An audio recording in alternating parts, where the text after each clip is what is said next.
محبوب پیغمبر نے فرمایا کہ یہ قبر بنا چھوٹی ہے تو یہ اسا قبرہ بنائی کھڑی ہے نا یہ چار فٹ یہ شرن نجائز ہے یہ پتھر لگنا شرن نجائز ہے قرآن پاک قبر تے لکھنا شرن نجائز ہے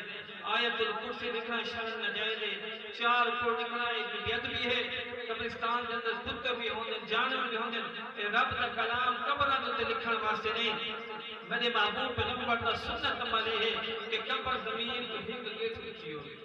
کتنی جی میں مکہ مدینہ گیا جنت البقیع کے اندر حضرت عثمان غنی سارے ابو رضی اللہ تعالیٰ عنہ انہوں نے قبر مبارک لکھی ہے مشکل ہک گیٹ بن گئی میرے محبوب پیغمبر کے روضے اثر کے اندر قبر مبارک کتنی ہے زمین تو ہک گیٹ کتنی بڑے سمجھے قبرستان کے اندر کوئی نمود و نمائش کرنے کی ضرورت میرے محبوب پیغمبر نے فرمایا کہ اس کو دفنا چھوڑنے سورہ بقرہ کی تلاوت کر کے وہ اپنے پیارے دے واسطے قبلہ رخ ہو کے دعا کرنی ہے کیا کرنی ہے آنی گئی جنازے کے بعد دعا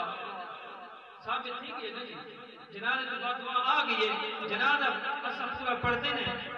ونراس نے ہک دیتے میرے محبوب پیغمبر نے فرمایا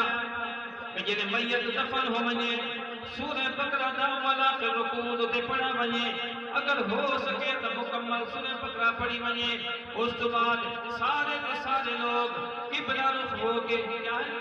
یہ بھی سبق ہے کہ جنہیں میت کو دفنایا کرو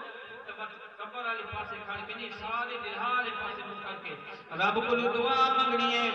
اللہ سنا پیارا تجھے کوئی پہنچتا ہے ایدی مغفرت فرما ایدی جنت الفردوس عطا فرما ایدی صغیرہ کبیرہ گناہ معاف فرما اس کی جناب نجات والا معاملہ فرما نرمی والا معاملہ فرما آسانی والا معاملہ فرما